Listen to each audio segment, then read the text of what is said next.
ஆண்டவராகிய இயேசு கிறிஸ்துவின் தூய நாம மகிமைப்படுவதாக.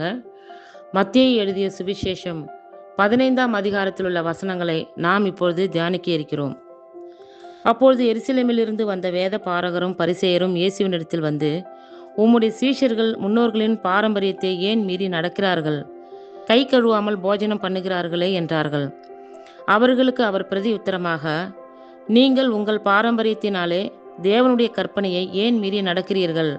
உன் தகப்பனையும் உன் தாயையும் கனம் பண்ணுவாயாக என்றும், தகப்பனையாவது தாயையாவது நிந்திக்கிறவன் கொல்லப்பட வேண்டும் என்றும் தேவன் கற்பித்திருக்கிறாரே. நீங்களோ எவனாகிலும் தகப்பனையாவது தாயையாவது நோக்கி, உனக்கு நான் செய்யத்தக்க உதவி எது உண்டோ அதை காணிக்கையாக கொடுக்கிறேன் என்று சொல்லி, தன் தகப்பனையாவது தன் தாயையாவது கனம் பண்ணாமற் போனாலும் அவனுடைய கடமை தீர்ந்ததென்று போதித்து, உங்கள் பாரம்பரியத்தினாலே தேவனுடைய கற்பனையை அவமாக்கி வருகிறீர்கள்.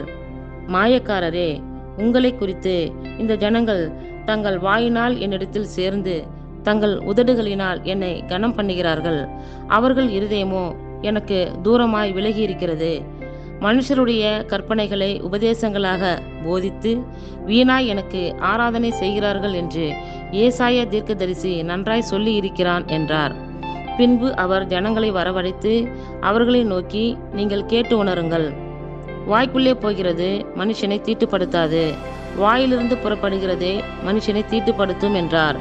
அப்பொழுது அவருடைய சீஷர்கள் அவரிடத்தில் வந்து, பரிசேயர் இந்த வசனத்தை கேட்டு இடரல் அடைந்தார்கள் என்று அறிவீரா என்றார்கள். அவர் பிரதி உத்தரமாக, என் பரமபிதா நடாத நாற்றெல்லாம் வேரோடே பிடுங்கப்படும். அவர்களை விட்டுவிடுங்கள். அவர்கள் குருடருக்கு வழிகாட்டுகிற குருடராய் இருக்கிறார்கள். குருடனுக்கு குருடன் வழிகாட்டினால் இருவரும் குழியிலே விழுவார்களே என்றார். அப்பொழுது பேதுரு அவரை நோக்கி, இந்த ஓமையை எங்களுக்கு வெளிப்படுத்த வேண்டும் என்றான். அதற்கு இயேசு, நீங்களும் இன்னும் உணர்வில்லாதவர்களாய் இருக்கிறீர்களா? வாய்க்குள்ளே போகிறதெல்லாம் வயிற்றில் சென்று ஆசன வழியாய் கழிந்து போம் என்பதை நீங்கள் இன்னும் அறியவில்லையா? வாயிலிருந்து புறப்படுகிறவைகள் இருதயத்திலிருந்து புறப்பட்டு வரும், அவைகளே மனுஷனை தீட்டுப்படுத்தும். எப்படியெனில் இருதயத்திலிருந்து பொல்லாத சிந்தனைகளும் கொலை பாதகங்களும் விபச்சாரங்களும் வேசித்தனங்களும் களவுகளும் பொய் சாட்சிகளும் தூஷணங்களும் புறப்பட்டு வரும். இவைகளே மனுஷனை தீட்டுப்படுத்தும். கை கழுவாமல் சாப்பிடுகிறது மனுஷனை தீட்டுப்படுத்தாது என்றார். பின்பு இயேசு அவ்விடம் விட்டு புறப்பட்டு தீரு சீதோன் பட்டணங்களின் திசைகளுக்கு போனார். அப்பொழுது அந்த திசைகளில் குடியிருக்கிற கானானிய ஸ்திரீ ஒருத்தி அவரிடத்தில் வந்து, ஆண்டவரே, தாவீதின் குமாரனே, எனக்கு இரங்கும். என் மகள் பிசாசினால் கொடிய வேதனை படுகிறாள் என்று சொல்லி கூப்பிட்டாள். அவளுக்கு பிரதி உத்தரமாக அவர் ஒரு வார்த்தையும் சொல்லவில்லை. அப்பொழுது அவருடைய சீஷர்கள் வந்து, இவள் நம்மை பின்தொடர்ந்து கூப்பிடுகிறாளே, இவளை அனுப்பிவிடும் என்று அவரை வேண்டிக் கொண்டார்கள். அதற்கு அவர், காணாமற் போன ஆடுகளாகிய இஸ்ரவேல் வீட்டாரிடத்திற்கு அனுப்பப்பட்டேனே என்று மற்றபடி அல்ல வென்றார். அவள் வந்து, ஆண்டவரே, எனக்கு உதவி செய்யும் என்று அவரை பணிந்து கொண்டாள். அவர் அவளை நோக்கி, பிள்ளைகளின் அப்பத்தை எடுத்து நாய்க்குட்டிகளுக்கு போடுகிறது நல்லதல்ல என்றார். அதற்கு அவள், மெய்தான் ஆண்டவரே, ஆகிலும் நாய்க்குட்டிகள் தங்கள் எஜமான்களின் மேஜையிலிருந்து விடும் துணிக்கைகளை தின்னுமே என்றாள். இயேசு அவளுக்கு பிரதி உத்தரமாக, ஸ்ரீயே, உன் விசுவாசம் பெரிது, நீ விரும்புகிறபடி உனக்கு ஆகக் கடவது என்றார். அந்நேரமே அவள் மகள் ஆரோக்கியமானாள். இயேசு அவ்விடம் விட்டு புறப்பட்டு கலிலிய கடல் அருகே வந்து ஒரு மலையின் மேல் ஏறி அங்கே உட்கார்ந்தார்.